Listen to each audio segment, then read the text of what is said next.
Sonja, welcome to the podcast. How are you today? Hey, I'm doing good. Thank you, Mike. Thanks for having me.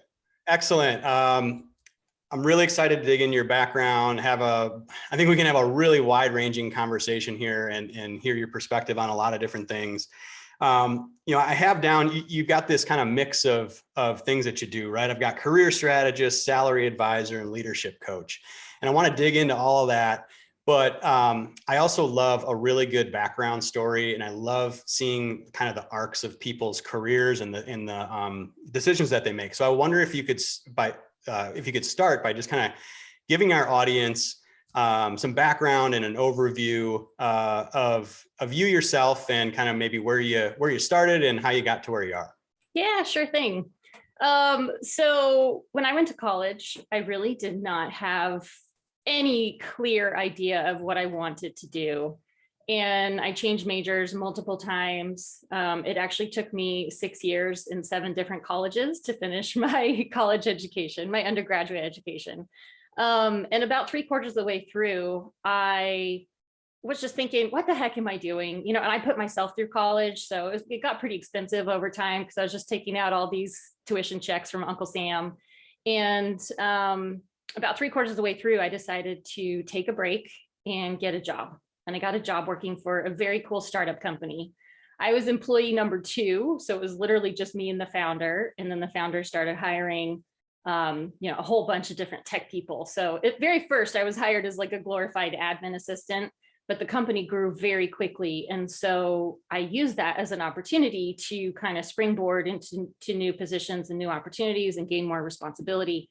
And that ended up being probably the absolute best job that I could have had, like my very first professional job. So that really helped put my career on the map.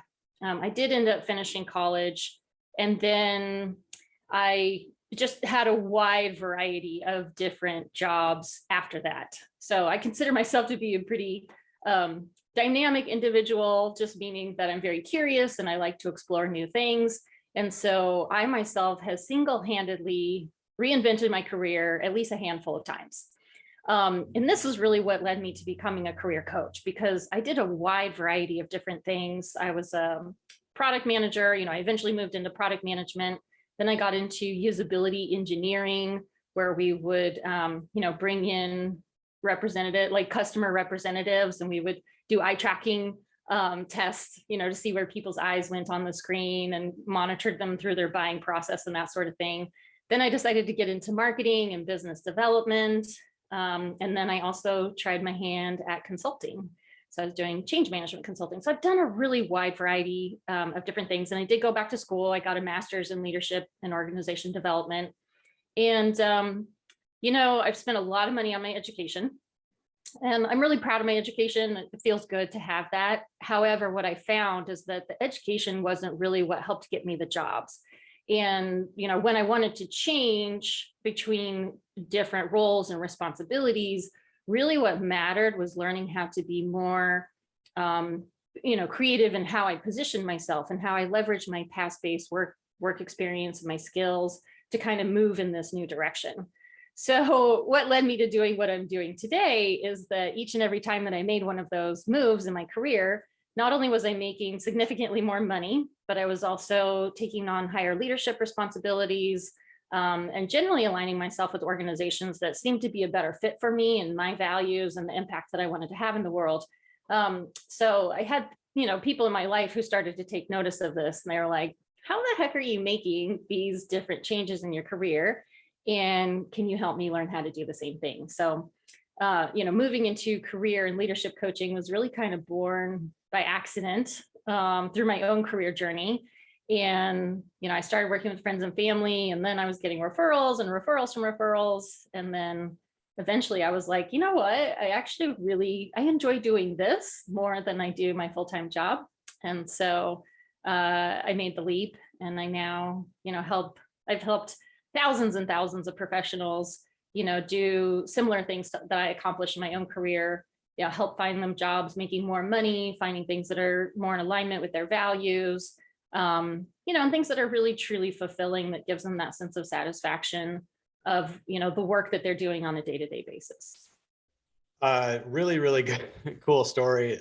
Parallels with myself. I was getting some chills. Like I have reinvented as my listeners know, I have reinvented my career many times as well. I didn't go to college or I didn't go to 7 different colleges. That's kind of which is interesting. But it's also kind of why I do what I do today as well. I think that experience of reinventing myself gives me a perspective. So I have a couple of follow-up questions on your story. So the first is, how did you make the decision to finish college, given that you took this pretty good break and developed a bunch of skills that were marketable? I'm curious as to how that went, because I do think that there's a good segment of our audience is maybe even thinking, at least if not for them, maybe for their kids, does college make sense anymore? And I think perspective is kind of interesting in that you did a significant amount of work and then stopped, went into the real world, and then went back and finished. Yeah, that certainly is a hot topic today. I think, so I finished college in 2007. So the landscape is very different today than it was when I was in school. I think for me, it really just gave me a sense of accomplishment, of completing something.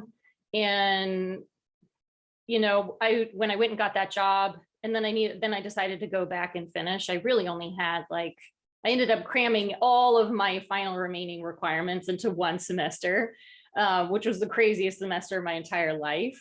But I just felt like I had gotten so far along in the journey that if I didn't finish it, all of those student loans would have been, a huge waste.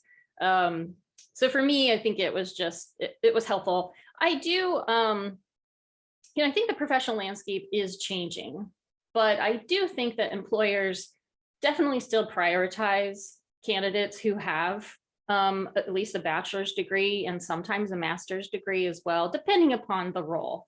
I don't think that a master's degree is required, but sometimes you will see it on job descriptions where it says desired. And so I think it really depends, for people who are listening to this, I think it really just depends upon what do you want to go into, and, what are the general requirements for that particular job role, or, what are you looking to accomplish in your career? If you want to get into technology and, be a developer, you can go to a coding boot camp and get started pretty quickly. So if there are boot camps and certifications and things like that, particularly Google has a whole bunch of certifications. They keep coming out with more. I think some of those can help you become employable fairly quickly. And then I think you just kind of have to start to go towards, follow what moves you, follow what excites you, what motivates you. And if you want to have that sense of accomplishment from having a degree, go for it. If you like the certifications and boot camps and various different things that are out there, cool, do that. And then test the market, so do something, put your resume out there, start going on interviews, see if you get some bites, see if you get some bites from employers, see if you can get the interviews booked, see how far you get with the interviews, and then go from there. I will say that I've worked with some incredibly smart people, directors and VPs who did not have college degrees, even, and, they were, earlier on than I was in the timeline. So I don't think that it's an absolute requirement, but I think it does, it continues to speak to the fact that you really have to know how to market and position yourself. And are you getting your foot in the door in the right way? Are you being seen for the right skill set that they need to see to know that you're capable and competent for that position? And then, some people just like having the degree. Sometimes it just feels good to have that. So I think you just have to, I think it's a case-by-case basis, depending upon what matters to you as an individual, but also what is the market looking for? Yeah, I totally agree. I think what I've seen, and I think this is just my opinion, I think in terms of master's degrees, if you have a kind of a specialized master's degree, that's better than a general. So take MBA, for instance. I have an MBA. I think a master's in finance or a master's in accountancy or something like that is a better bang for your buck. I think the MBA type program is watered down at most institutions, and a lot of the value comes from the alumni Mhm. network. So Mhm. I advise people to, like, if you're not going to get into a top 5 to 10 business school, and you want an MBA, like, you might want to think about a different kind of route. And that's just been my experience. But I agree with what you're saying, that it's a big hurdle, right? It's a big box to check, that if you don't have it and it's desired, like, you're not going to get prioritized for that job. It's just the way that it is. Mhm. So Mhm. it's definitely still hugely important, obviously. Mhm. Mhm.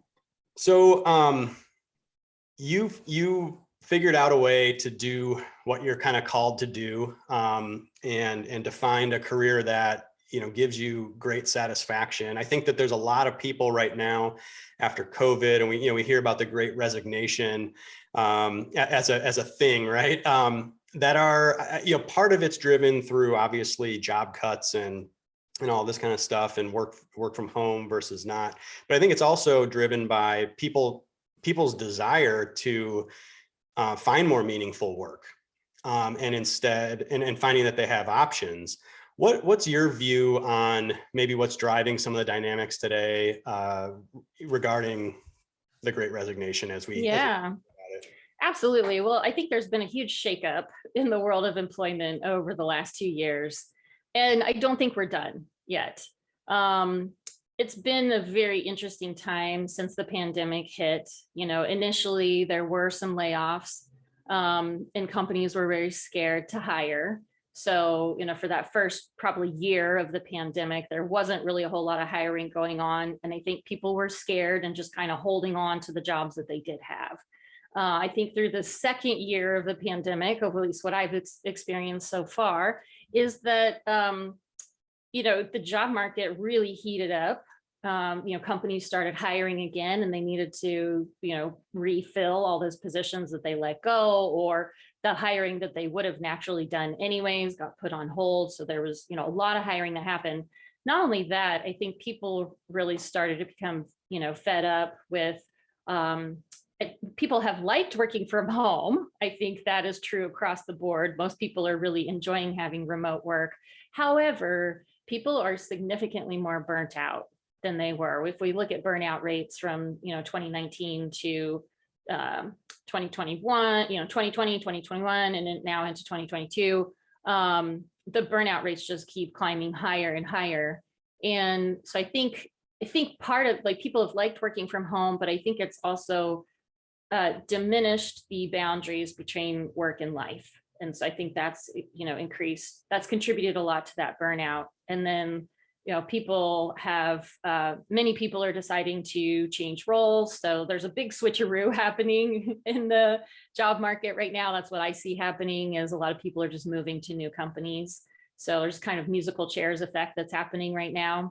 And I think that we're going to continue to see this, because now that, hopefully, fingers crossed, the pandemic is kind of starting to wean off here. I am hearing a lot of employers are starting to call their employees back into the physical workplace. And so that'll be really interesting to see what happens and how that unfolds over the next several months. I think companies are a little timid to do that, but they're kind of testing the waters and seeing, how is that going to work when they call employees back in. And I think that we'll continue to see even more changes in the job market, because once people go back into the physical office space, if they're required to, I think some people are going to be like, no, I really want this 100% remote thing, permanently moving forward. So I think employees are going to continue to want to look. And I think employers are really going to have to figure out what is their remote work policy going to be, and how is that going to look like for them on a longer term perspective, because we now have a very big demand for that, from employees. And employers are trying to figure out how to handle this, because they have very expensive office space that they've been paying for a while now. And who knows what they're going to do with this space, or who knows, maybe people will enjoy being back in the office again. But I think the work world as we know it has changed permanently, and we're still trying to define exactly what that looks like. Yeah, and defining that is a trial and error process. So there has to be a lot of flexibility and I guess tolerance for getting it wrong.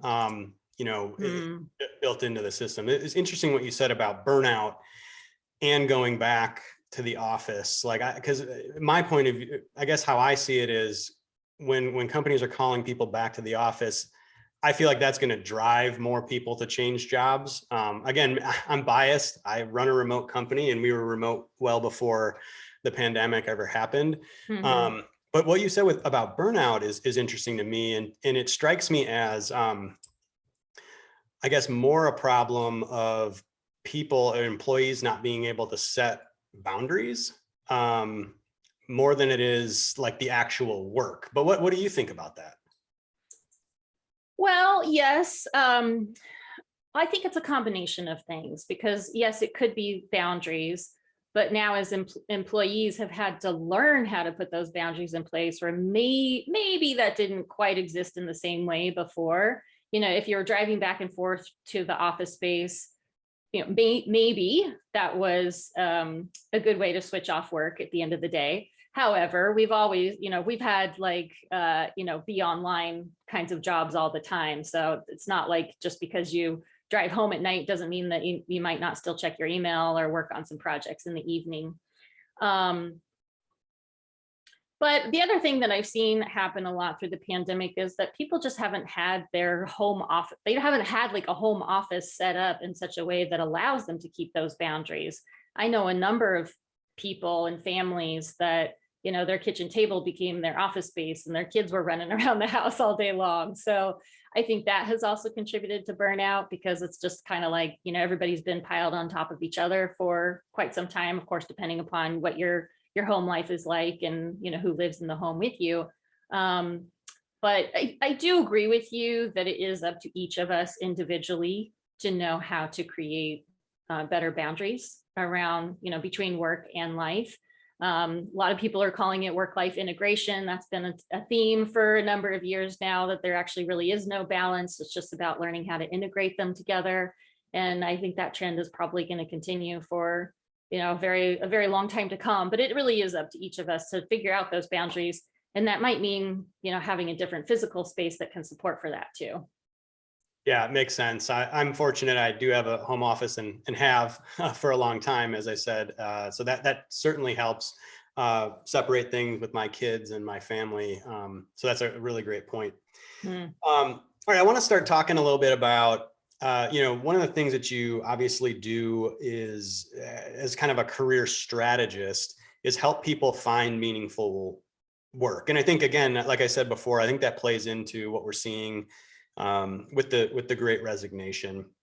So, people have invested thousands of dollars in degrees, like as we talked about, but they're kind of still stuck in a less than stellar job or something that isn't bringing them meaning, and they don't really have the skills or know how to go about kind of landing that dream job. So why is that such a problem, do you think? That more people are not going after their dream job. or they yeah, if you feel like they don't know how, or that they just aren't doing it, I'm just Here's curious. what I see as one of the biggest contributing factors to that. And I agree with you with kind of what you're framing up here. What I have found is that most people do not really look at their career strategy. Like many of us work for businesses and maybe we participate in roadmap planning. At the beginning of the year, business creates their goals for the year and what are our key initiatives and what are we going to be working on in Q1, Q2, Q3, Q4. How often do each of us do that for our own career though? I think that many of us are not even aware that maybe we should be doing that we should be looking at our short and long-term career goals, that we should be looking at, what's the desirable skill set that we obtain right now. And if we want to continue to stay really relevant in the marketplace moving forward, like what's the other skill set that we need to be learning on, working on learning and growing into. And so, some of the work that I do with clients is really help them create a very comprehensive career roadmap where we have crystal clear strategies on okay, what are your short and long-term career goals? And what's the compensation plan to go along with that as well? I think a lot of people are not necessarily aware of the fact that they could be earning more money if they knew how to strategically approach the job marketplace. One of the things that I talk about a lot is why employees should change jobs every 2 to 3 years. And that helps people stay really relevant. Because if you're constantly moving around, not only are you usually making significant jumps with your income, but you're usually getting assigned to more interesting projects, or you're staying aligned with the things that matter to you, hopefully, if you're choosing consciously. But maybe you're choosing companies that are more on the leading edge or have more innovation, or the technologies that you want to align yourself with. Or maybe there's particular projects you want to be working on that will help you grow your skill set in a certain type of way.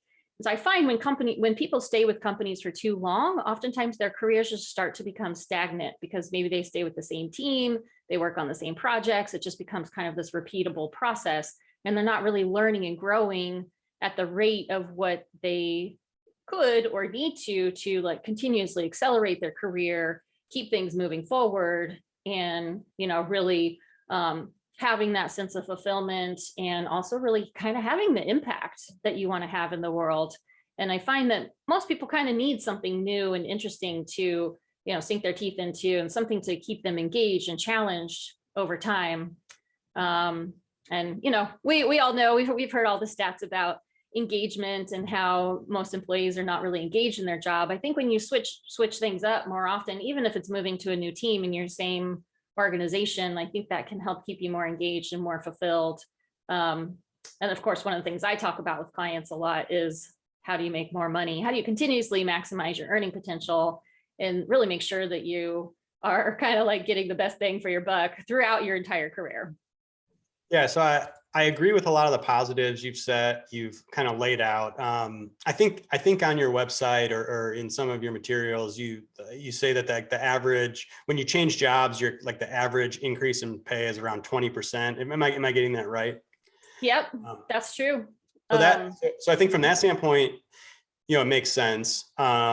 And everything you said around changing it up and being fresh and understanding where you're at in the marketplace, I think that makes sense. What do you say to somebody that, I think I'm hearing like a lot of older pushback, on, well, but if you change jobs every 2 years, you're going to look like you're just cycling through everything. There's got to be maybe a limit to some of that. How do you see it? I have heard that a lot. I do have a lot of recruiter friends, and I've spent time talking about that with recruiters and hiring managers as well. I mean, I think, especially in the early part of your career, I think it's perfectly fine to, switch roles, maybe even more frequently, earlier on in your career, maybe every 1 to 2 years. I think, 2 to 3 years in a role is good. And I have heard recruiters and hiring managers say that they would like to see a good 5-year stint for a particular candidate. But I also don't think that it necessarily can hold you back. Yes, if it looks like you just are a job hopper here, there, everywhere, sometimes that can raise a red flag.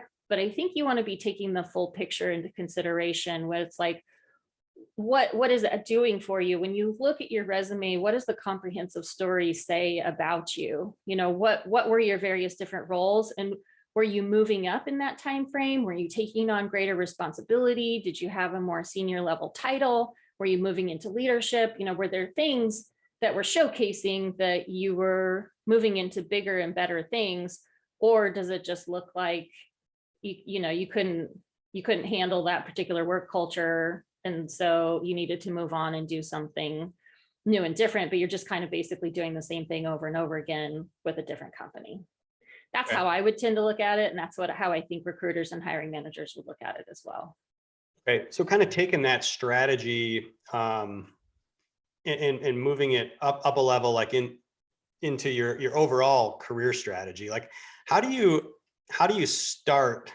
How do you start someone on the path of thinking about the types of jobs, the types of opportunities that that make them tick? Like, how do you kind of guide somebody into finding the right area to start with, to begin with, before you kind of really layer in, some of the tactics? Yeah, sure.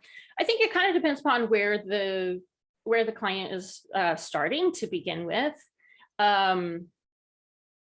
Do they have a fairly clear idea of what they enjoy doing? Do they kind of want to stay on the same track? Do they have, the things that we tend to look at is what's the industry you want to be in? What's the type of organization that you want to be in? And then what would your job title, role, and responsibility look like? Those are the things we like initially start to zero in on. So sometimes people have a pretty clear sense of that to begin with. And it might not be super crystal clear, but that's kind of where we start. Other times I come across folks that are like, I don't even know what I want to do, and in that case, it's like we're throwing spaghetti against the wall. We're going to start to see what sticks. In that case, sometimes I do utilize some career assessments just to start to, get data on the page. And then we can start to cross things off the list and start to narrow it down to the things that truly are a very good option. The assessments that I use help people. It helps, showcase different job roles, titles and responsibilities that would be a good fit for people based on what they enjoy doing, the skill set that they already have, what's some of their passions and interests. So it does get like some good options up on the table to begin with, but then we need to start kind of combing through that and picking away the pieces of things that don't work. How we do that, across the board, whether you're clear on what you want to do or not, is then I start to do a lot of salary research and start to look at, okay, what is the wide variety of different options that could be a good fit for people. And we want to showcase, all the different options, what is the earning potential, and, why you might want to move in one direction versus another. And of course, it's usually a conversation to understand what's really important to that individual. And where do they want to go? Where do they see themselves going, both in the short and the long term?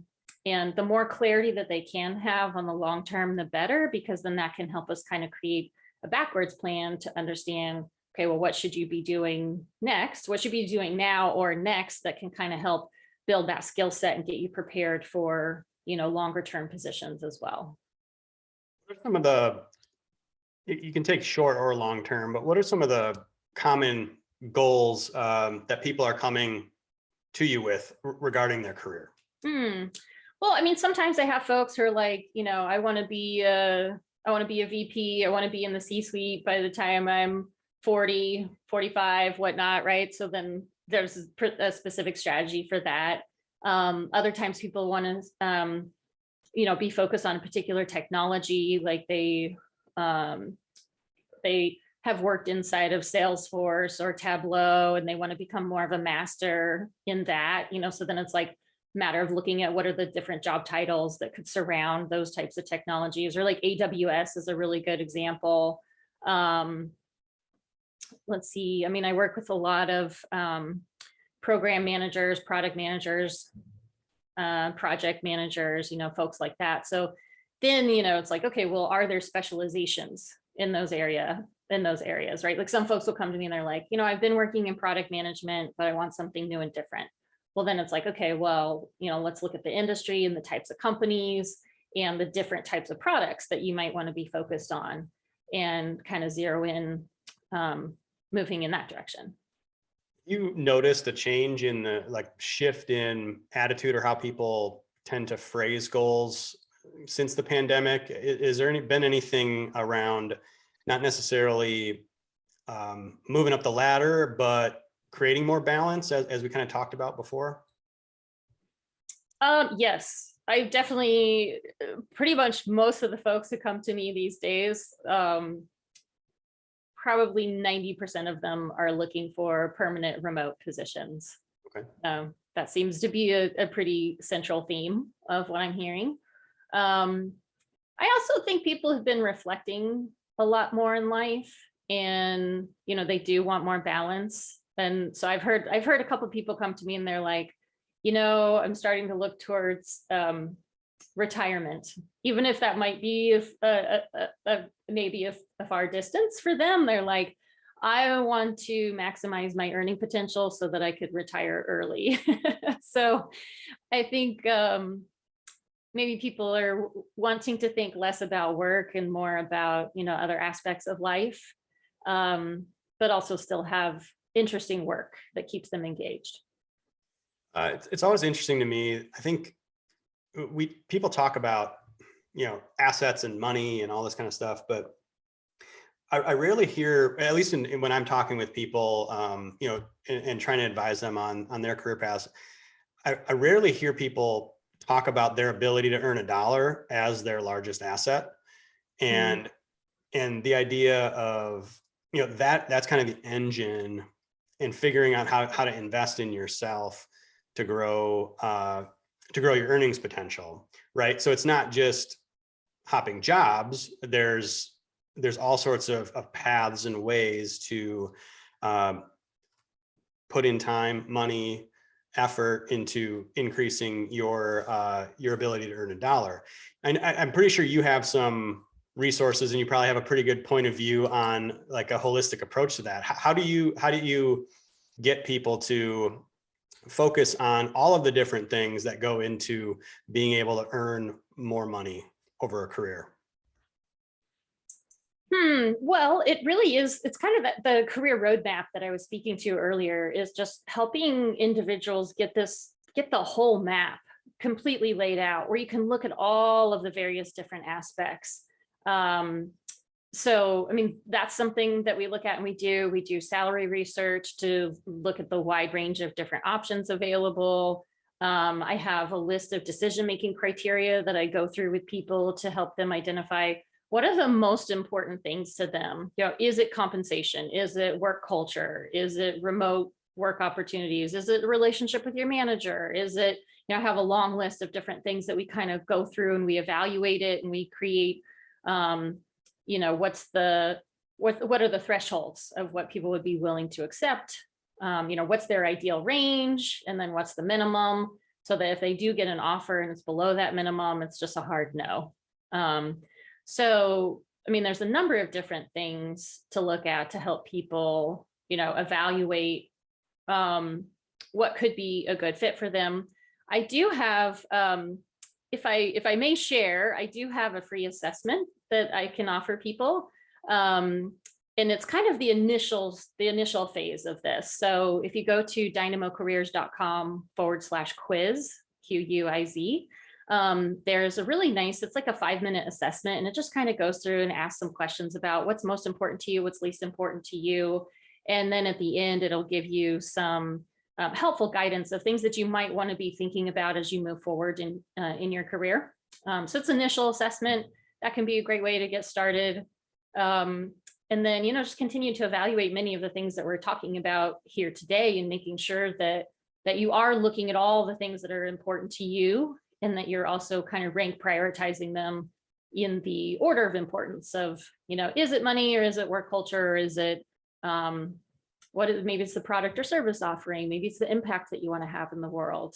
And I find that every individual is a little bit different. So you really have to figure out what's most important to you, and then make sure that you're including that in your overall career strategy.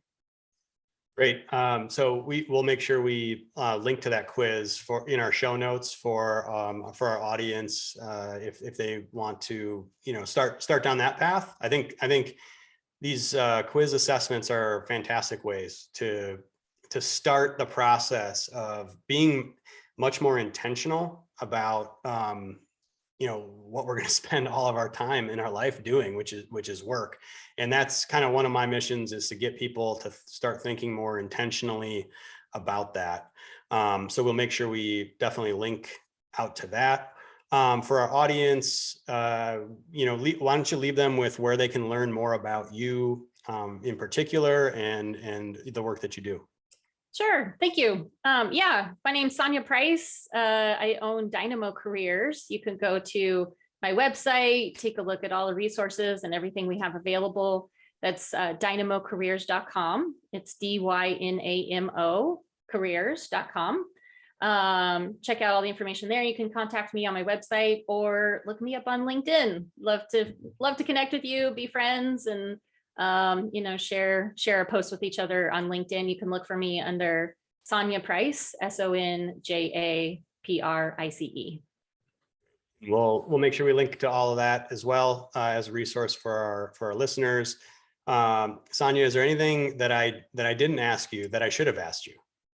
Oh my gosh, I don't know. This has been such a great conversation. I'm sure we could keep talking for hours about all of this, but great, fun conversation. Just to the listeners, everyone who's here, like, have a meaningful career. Do what you want. Go after what you want. It's probably not as hard as you may. If you think that it's hard, it's probably not as hard as you think that it may be. And there's plenty of help out there. There's lots of great mentors and coaches and guides and various people who, I think all of us who have had any success in life, we've gotten help from other people. So if there's something that you want, go after it and find the right people who can help you get there. Excellent. Fantastic. I echo all of that. And I think we live in a time that it's been easier than ever for the money to follow, what lights you up. And you're going to spend so much time working. And so you might as well do something that you love, and you can figure out with the help of mentors and coaches, how to make the numbers work. So I really appreciate the conversation. Thank you so much for coming on, and look forward to following you and talking again with you soon. Same to you. Thank you, Mike. Really appreciate it. Take care.